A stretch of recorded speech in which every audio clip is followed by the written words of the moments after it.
Alrighty.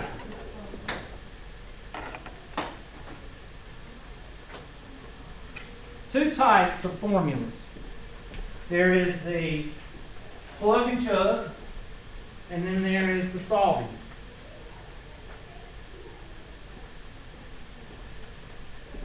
So,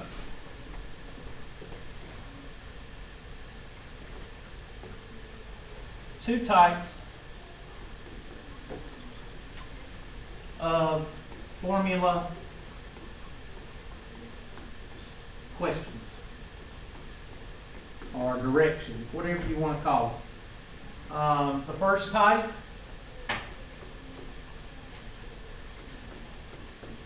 plug and what? Chug. And we've learned that plug and chug, when you see the word determine or evaluate, it means that you're going to take the numbers, and what are you going to do with the numbers? You're going to plug them in, and then you're going to chug out the arithmetic. So if I give you area is equal to 2L, I'm sorry, that's perimeter. If I give you perimeter equals 2L plus 2W, and I give you L is equal to 10 feet, and the width is equal to 12 feet, then I'm going, here's my formula, and here is my L and W that I'm going to plug in, and whenever you plug in, use parentheses, so P, perimeter, is equal to 2 parentheses plus 2 parentheses, and you plug in what here? 10 feet, and you plug in 12 feet here, and you get 20 plus 24, which is 44. So the perimeter around this object of 10 feet by 12 feet is 44 feet. This is a formula right here.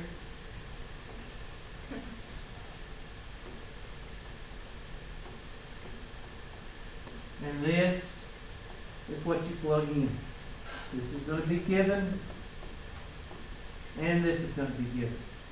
Pretty simple.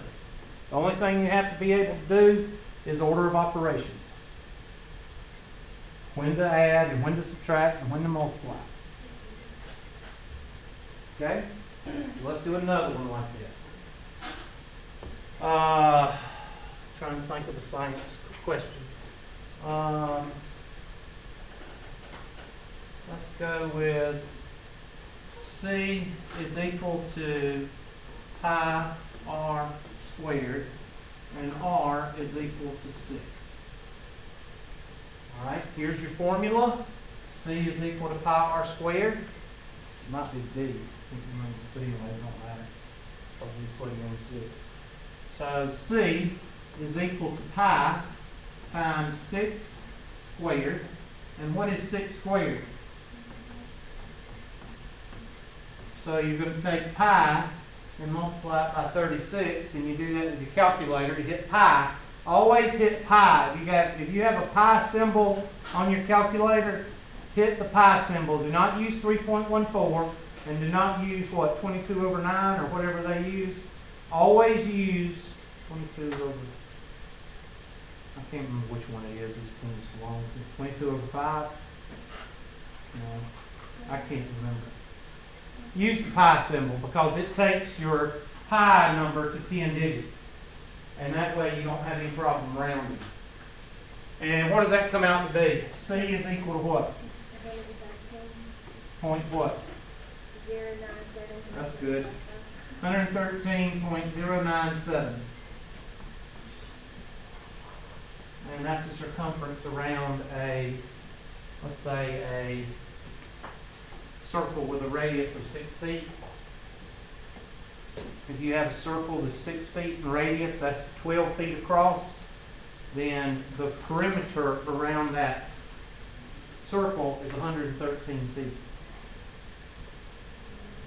Formula, and plug that number in.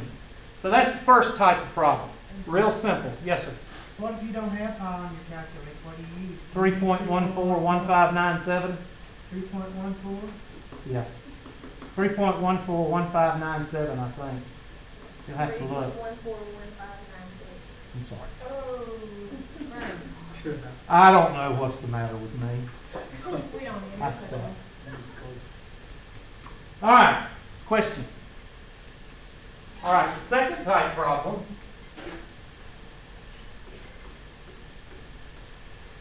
is solve. What does that mean? Solve for a variable. So let's take the first problem, solve for a variable. Now the first step, the first thing that you want to make sure of when you're doing this right here is clear any fractions first. Okay, that's your first step. If there's any fractions in the problem, you need to clear it. Okay? So, if I give you the area of a triangle is equal to 1/2 length times width. Area of a triangle is equal to 1/2 length times width, or base times height, whatever you want to call it. And I tell you to solve for W. I don't like doing this in red. Solve for W, or W, depending on where you're from. There. The first thing I'm going to do is get rid of the what? Fraction. So I'm going to multiply both sides by 2. So 2, and then brackets, A is equal to 1/2 LW. Now when I multiply by both sides, by 2, I'm going to get 2 here and 2 here, and then I'm going to get A equals 1/2 LW. And what happens to this 2 times 1/2? It goes to a what? A 1. 2 times, what's half of 2? Okay, thank you. 1, yeah. So let me take this to the next page. Let's do that one. Copy.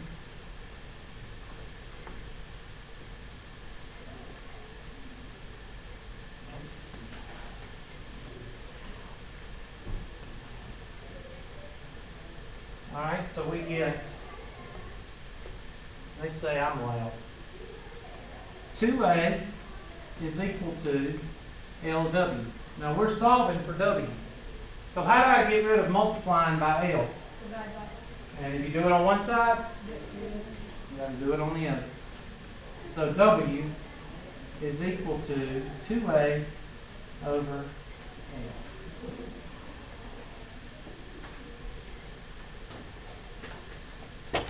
Now these are the ones that cause the most problems, so we'll go over these more than the plug and chug, because the plug and chug, y'all do them pretty. Y'all don't have any problems with those. Let me put it to you that way. So let's pull up a couple in your homework, and I'll find a couple of both, just so you'll have them in your notes.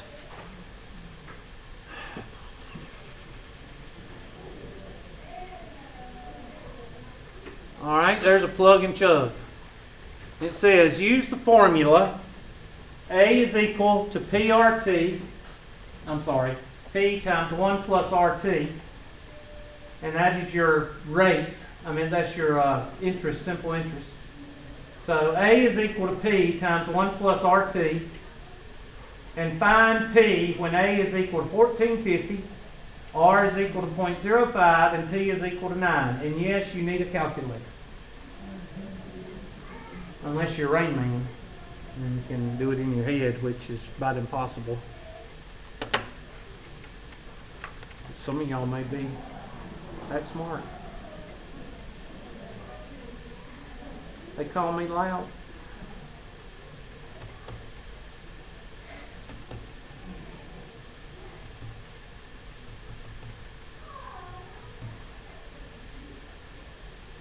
She likes that.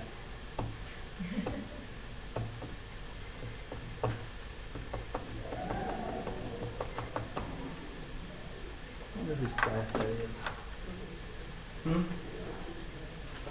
Who's teaching? I was going to go aggravate them. That was my class. They would have been over here saying, y'all too loud. Y'all too loud. Well, not this class, but other classes. This class don't like to talk. Because y'all don't like me. Is that it? You figured it out. Yep.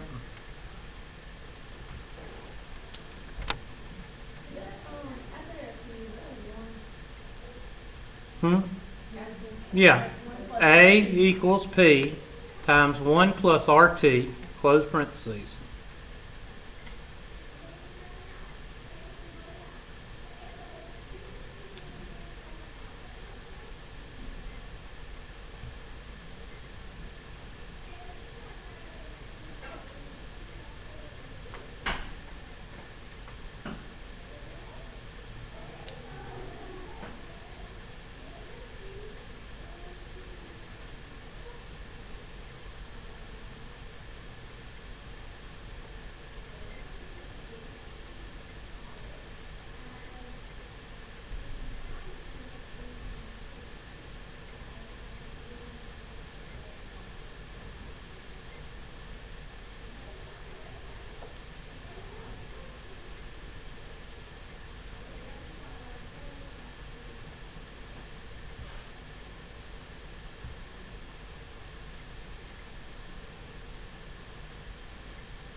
All right. So this is plug and chug, because it's not asking you to solve for anything. It's just asking you to plug in the numbers and chug out the arithmetic. So A is equal to parentheses times parentheses 1 plus parentheses parentheses and close parentheses. And here the P. Okay, they give us A. I'm sorry. A, they want you to solve it. I didn't know that they were going to do that. Huh? Yeah, they've turned it around on me. They usually don't do that. They usually put P in there. We're going to have to solve for P. So R is equal to, P is what we're going to find. R is equal to 0.05. T is 9. And you can go ahead and solve first, or you can get the numbers first. It's whatever you want to do. 1% of 9 is 0.9. So 5% of 9 would be 5 times 0.9, which would be 4.5. So, or 0.45. 0.45. So that's 1 plus 4.5 is 145. So 1450 is equal to P times 1.45, and divide both sides by what? 1.45. They did both in this problem. I didn't know that they did that. Sorry. And how many times will 1.45 go into 1450? A pretty good bit. How many? 1,000. And P is $1,000. So, if you wanted to get $1,450 at the end of 9 years, what would you invest? You invest $1,000. And that's what they're actually doing. They're doing that. Usually, I thought this was the problem that you just plug in P, R, and T, but they switched it on me, so. I didn't know they did that one that early. I thought they put those at the end. Sorry about that. I don't want that one. I want the ones that you just plug and chug. So just hold on a minute. Okay, here's one. Use the formula, blah, blah, blah, and 41 degrees Celsius, plug in. Plug that in. Now, do not get rid of the fraction here yet. The one I told you to get rid of the fraction is when you're solving for a variable. So this one you just plug and chug. Fahrenheit. And this is a standardized test question. People will get this on any kind of standardized test. Fahrenheit is equal to 9/5 times C plus 32.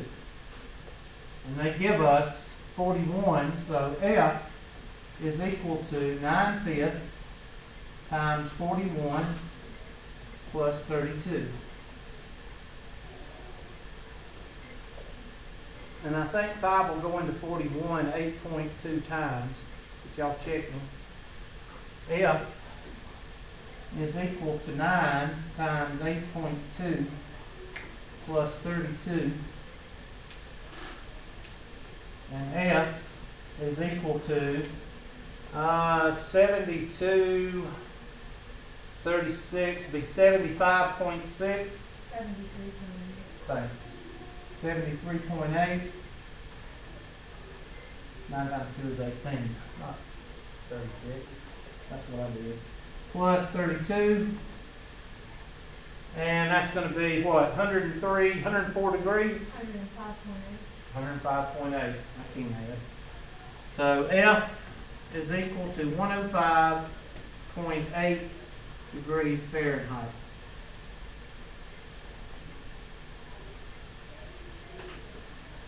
Okay.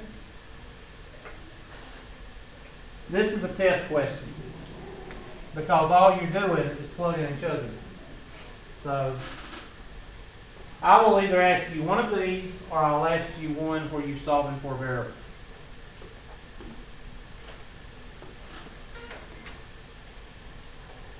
All right, try that one. That's slope formula. M is equal to, and M is slope, or just write it out if you want to, because you're going to see it again if you take any more algebra. Well, you're going to see it in 6.7.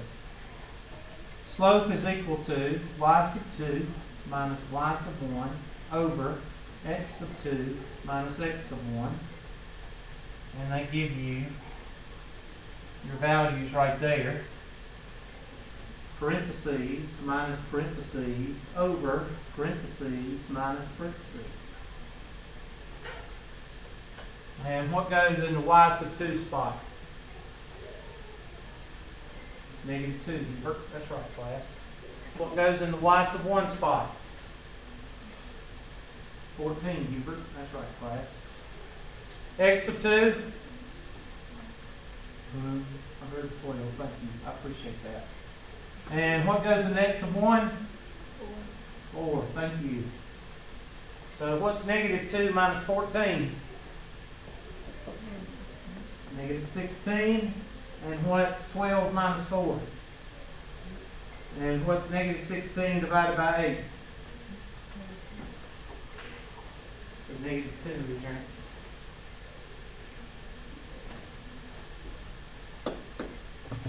And that's how you do those.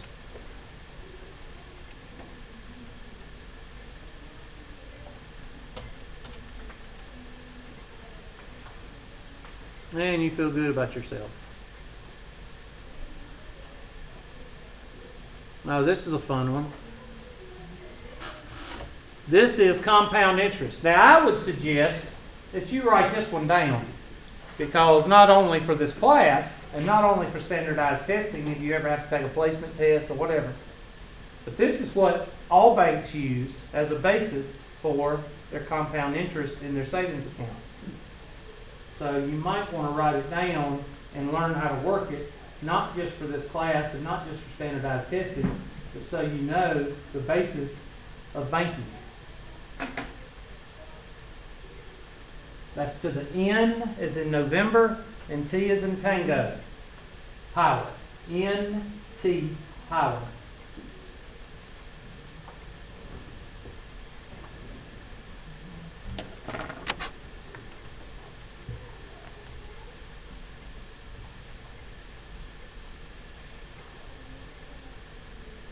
So say 1 minus R? 1 plus R over N raised to the NT power.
Now, what this means is all banks use this formula or some variation of this formula.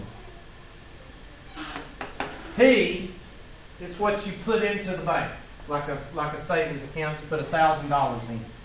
So P is equal to $7,000. Put $7,000 into the bank in a savings account. Now the rate is 4%. So they have adjusted it pretty much with the recession because you used to not get 4%. Well, now they haven't adjusted. Now I put some money in a bank, in a money market, and it gets like 0.2%. You don't get anything now. Now before the recession hit, banks were giving away 4 and 5%, up to 8% on CDs. And that means for every dollar you put into the bank for a CD, you get 8 cents a month for interest for keeping it in the bank. Now, they take that money on paper and they invest it, and they make money on their end while it's sitting in the bank, but that's another story. All right? The whole point is you're getting a little bit of money for putting that money in the bank. Not much, but you're getting a little bit. They're making more money off of it than you are, but banks are banks. So $7,000, you put that in there at 4% interest. Your rate is R at 4% interest, or 0.04. And that's R. P is called the principal, not PAL. Principal. That means the money that you put in. N is equal to the number of times the bank runs it through the books. The bank compounds or calculates or whatever you want to call it. Let me explain that. If the N is equal to 12, how many months are in a year? 12. So it's monthly. So at the end of the month, or the beginning of the month, whenever the bank sets it up, the computers take your $7,000 and runs it through this formula, and now you've got 7,000 and blank dollars in the savings account. Next month, at the same time, the computer will go through and not read 7,000, but read 7,000 and blank, whatever you got that first month. And then it'll run the interest on that. And then the next one, it'll run it on that. And then the next one, it'll run it on that. So the computer, and it used to be done by hand, but the computer we'll do this. We'll do this calculation each month. If n is equal to 12. What if n is equal to 2? Then it's going to do it by what? By annually, 2 times a year. What's annually? 1 time a year. What's daily? 365. You ain't gonna get that. All right. What is T? T is usually the number of years you keep it in the bank. Let me ask you a question. What if I told you 6 months? What if I told you N or T was equal to 6 months? How would you change that to years? Be 0.5. 6 over what? 6 over 12 is what? 0.5 years. Usually, unless it's specified, T is in years. No younger. Okay? So let's crank it out. A is equal to 7,000 times 1 plus 0.04 over what? 12 raised to the 12 times what? 12 times 6. What's 12 times 6? 72. Now, some of you may have a hard time with the calculator on this, but there's a real easy way to do this on a calculator, and that is from inside out. So we're going to pull up our handy-dandy calculator, and we're going to do it so you will see how to do it. And this is the easiest way to do it on a calculator. All right, can everybody see the calculator? All right. So I'm going to take, well, let me just go over 0.04 divided by 12. Everybody with me? And then I'm going to take that number and add it to what? 1. And then I'm going to raise that number to the what? 72nd power. What will that number always be hanging around? When you raise, I don't care if you raise it to the 300th power, what will the number in the parentheses and the exponent, what will that number always be around? Think of logics. Think of logic. The bank wants to give you some money, but do they want to give you too much money?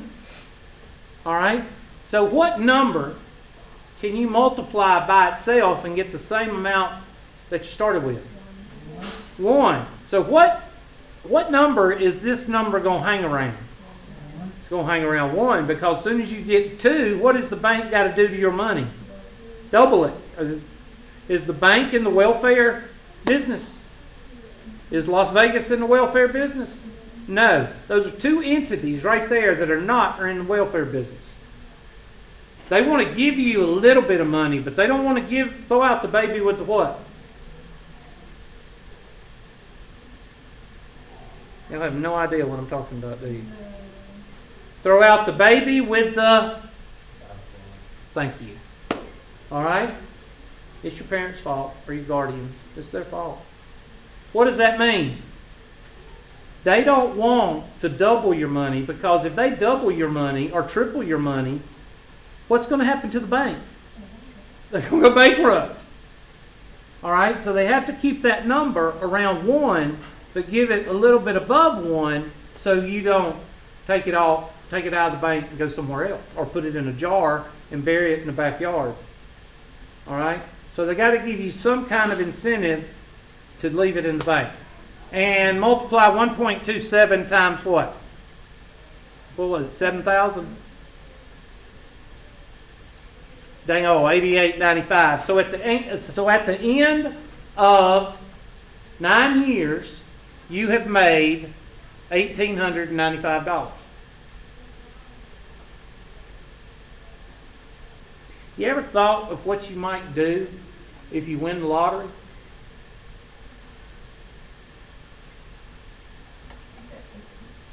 Let's check and see what would happen if you won the lottery. And let's say you didn't win the big jackpot, 175, 200 million. Let's just be moderate. Let's be conservative. Let's say you won 5 million.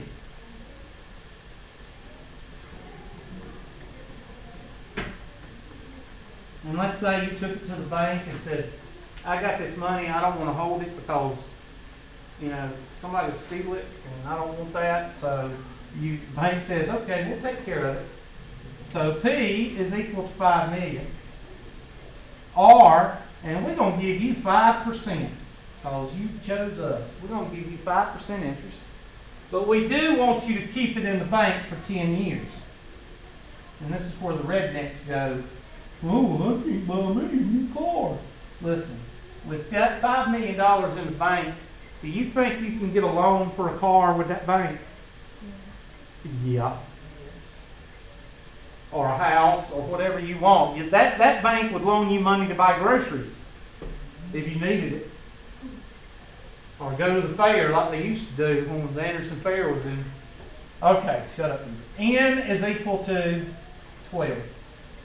Now, I want y'all to figure out how much money you'd have in the bank after 10 years.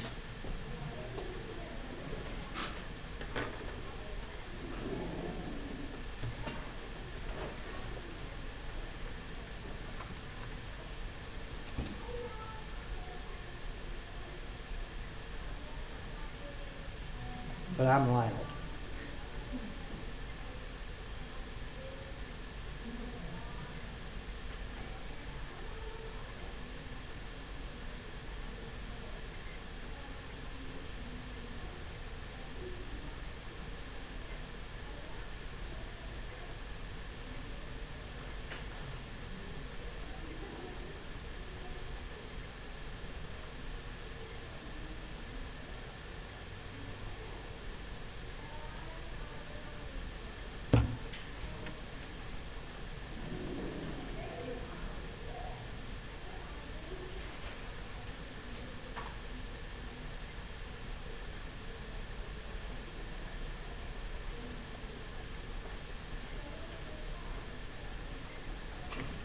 So, it shouldn't take you long. Take your handy dandy calculator. And I'm going to take 0.05 and divide it by what? 12. Add that to what? 1, Hubert. That's right, class. And raise that to the 120th power, right? Yes, Hubert. And multiply that by 5 million. So at the end of 10 years, how much money would you have in the bank? Or how much would you have made? Well, minus 5 million. Oops. Minus 5 million is equal to around 3 million. Let's just divide that by 10. See how much that is a year. How many of y'all could live off the $300,000 a year? Okay, one person responded. Okay. So if you win the lottery, especially you guys, don't go to the strip club. Because what happened to the guy in Texas that won $6 million? He went to the strip club. He bought a brand new $60,000 pickup truck that he didn't need. He put $600,000 in the console of the truck in cash, and he had like $30,000 on him. What do you think happened to the truck? Somebody stole it.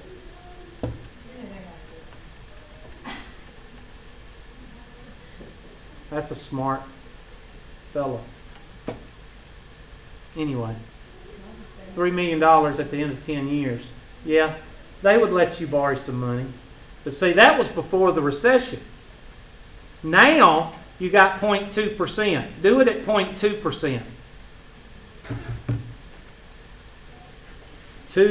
I'm not talking about 2%, 0.2%. So change this to 0.2%. So it's not 0.02, it's 0.002, I think. 0.2%. So this would be 0.002. So if you put that same $5 million in the bank today, it would be, hold on, let me get out of this. Okay, 0.002 divided by 12 plus 1 raised to the 120th power times 5 million. At the end of 10 years, you have what? $100,998. That sucks, doesn't it? Some of y'all have no idea what I'm talking about, but anyway.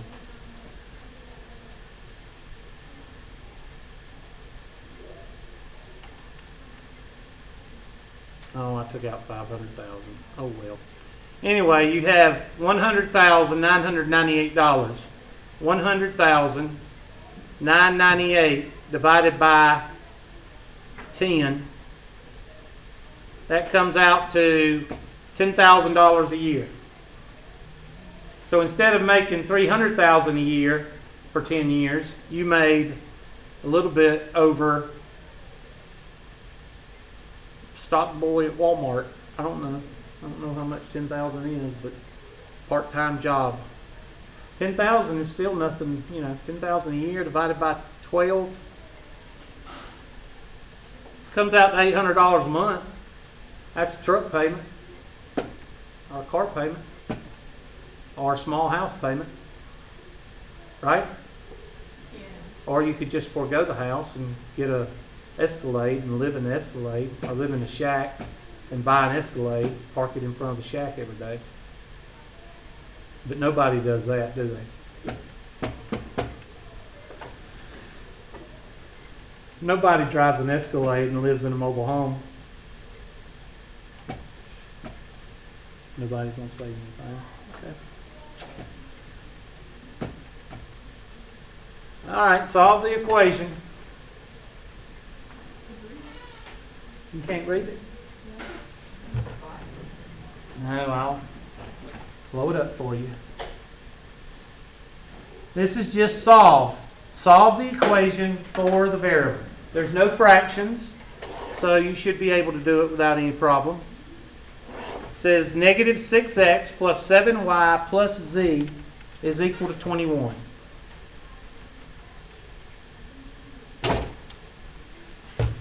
Blow it up some more.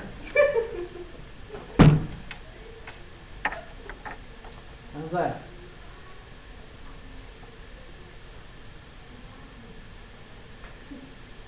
Is that better?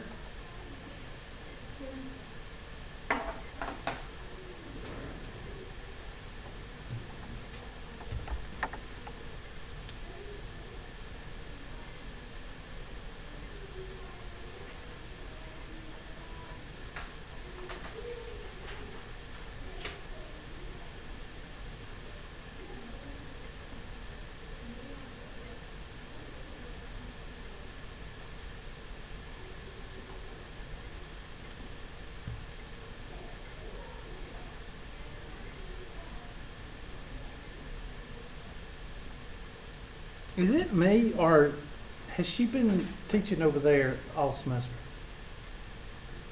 I don't remember hearing her. Okay, well then I guess, okay.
All right, that's pretty simple.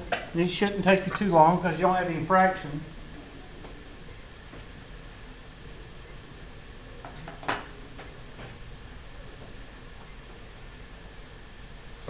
Negative 6x plus 7y plus z is equal to 21. No fractions, so let's see what we're solving for.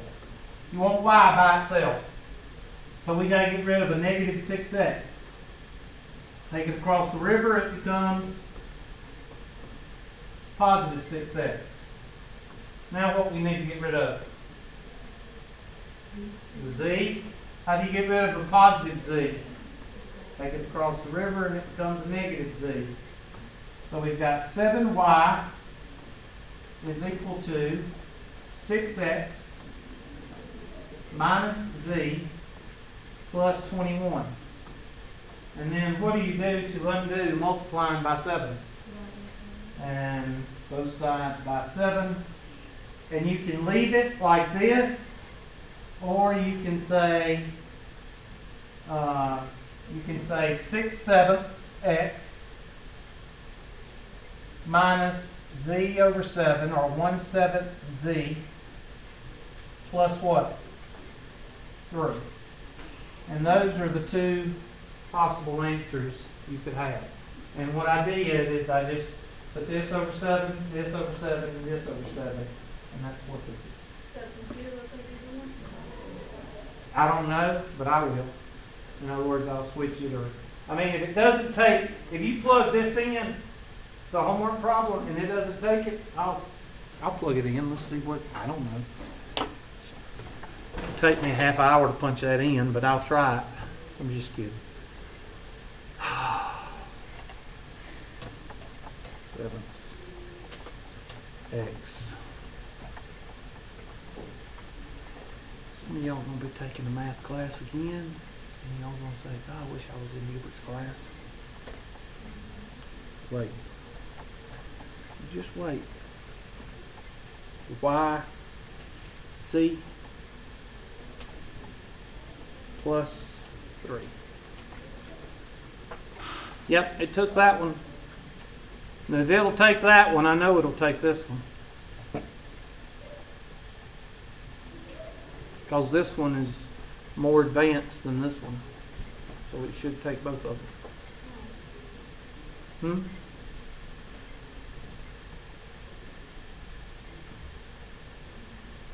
You should be able to do that one.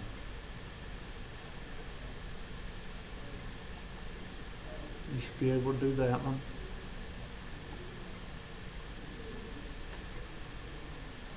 I did one like that one.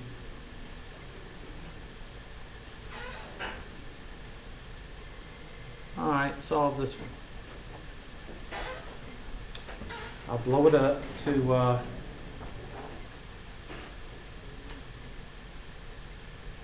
magnification standard.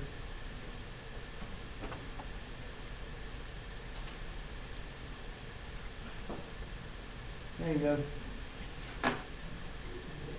C is equal to 9/4 perimeter, parentheses, K minus 51, close parentheses. No stretching in class. You can't yawn and you can't stretch. No.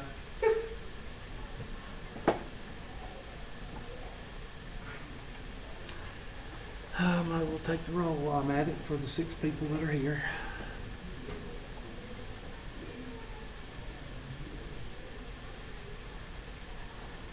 There are going to be some people that are going to be sorry on this next test.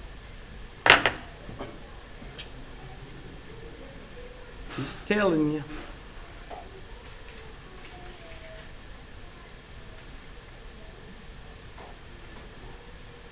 It's all Bush's fault.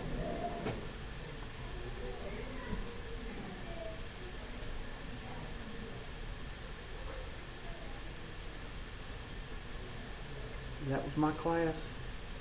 I'd already been over there. You too loud.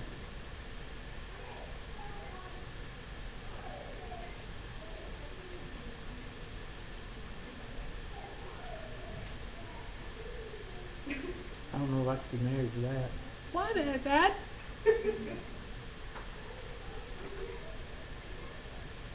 Okay, Miss Bailey is here. Miss Beasley is not here.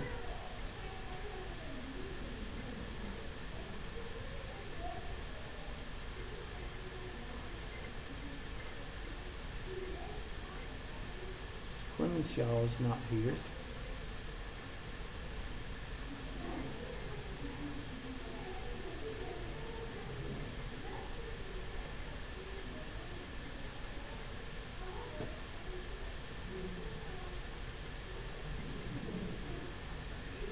Mr. Corral is not here.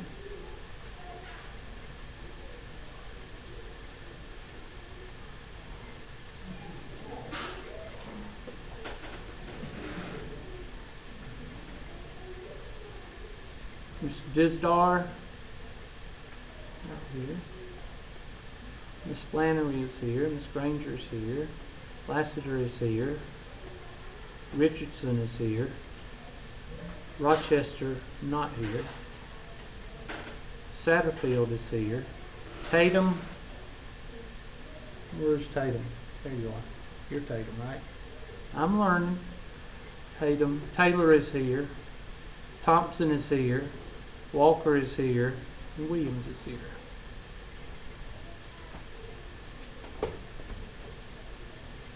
Some of y'all just stick. And some of you loud ones, I just can't remember the loud ones.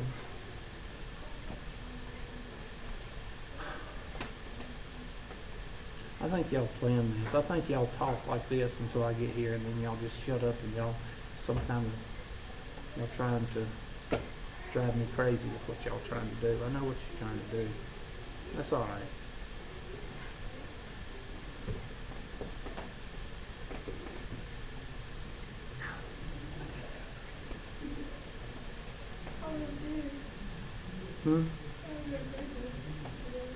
Where do you work? At Greenville? Dadgum, you need to get transferred. If you live in Anderson. I live in Townville. Oh, you do? I got people up there. You know the dairy farm on the right? The dairy farm on the right. In Townville. When you cross 85, there's one right there. Yes, I live That's right my in front of uncle. that. That's my uncle. Well, it was my uncle. He's dead now, but my cousin's running it now. My aunt lives there. What are their names? Dobbins. Dobbins. Yep. Okay. So you know Tom Dobbins? Tom is my cousin. And Kathy? Mhm. Roy? Yeah. Do you know Burnett? Williams? No, Tyler Williams? I don't know who that is. They're not Dobbinses. No, but they're... All I know is the Dobbins. That's all I know. Yeah, when Tom and I grew up together, and Tom was always nice to me. His twin brother Joe always picked on me. Joe's dead now. He died of cancer. But anyway, small world. That's for next to my parents. So that's what I'm saying. That's Oh, okay. Where do you live around there? I mean, why. I'm 243. oh, toward Fairplay. Mm-hmm. You know Eddie Grant? Yeah, that's what I was saying. Okay, I know Eddie. And you should have talking. No. The only reason I know Eddie Grant is because he had a farm. You know, he has a farm, and that's how I know him. And we've done all his surveying on his property. You know, surveying his property whenever he bought or sold property, we surveyed it. So that's how I know Eddie. I did a lot of surveying on Dobbins Bridge Road in Double Springs area. Did a lot of that surveying up there. There's a McClure Drive over there. That was named after my daddy. And some of the Dobbins took it down because they didn't like it. They were just picking on my dad. But anyway, it's a funny. He lives McClure. I think it's called McClure Drive. It's a little bitty road right there at Cromer, right there at Dobbins Bridge. That's goes up to Don Burns' farm. You know the Burns too? Mm-hmm. If they're from, no comment. they just act different. Is that, they act different. Small world. Yep. All right, I'll shut up. Let me go to, what? What'd you say? What'd you say? But I can't. Nobody, no, that goes against the rules. Y'all not supposed to talk. Not this class. No. Y'all talk after I leave. That's when y'all talk. All right. Your ears should burn every day before you get here. Yeah, I wouldn't doubt it. They'll probably say bad things about me. All right, what is the first thing I'm going to do? I'm going to multiply by 4/9, or I'm going to multiply by 4. Now, I don't care which one you do. I'm going to do 4/9 because I don't want to have to do 2 steps. So I'm going to multiply by 4/9, which is the reciprocal of 9/4.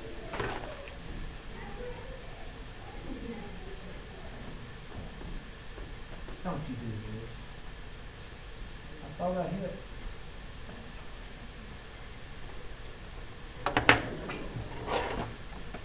Yep, it's working, isn't it? Yep. Turn it. Okay. So 4/9 C is equal to K minus what? 51. Now, what do you need to do to get rid of negative 51? Take it across the river, and it becomes 4/9 C plus 51 is equal to K. And that's your answer. And that's how you do 6 point, whatever section this is. 6.3? Yeah. So make sure you can do all those because you're only talking about 2 problems on the test. Right now, 80% of your test is going to be 6.2 and 6.6. All right, so we're working up that way. Let's look at the next section. I just want to look and see what we go into next. And that will be 6.4, which is word problems. So what you need to do is work on 6.1, 6.2, 6.6, and 6.3 in that order. And then when y'all come back, Monday or whatever, we'll be on 6.4. Now realize that we're only talking about how many more sections?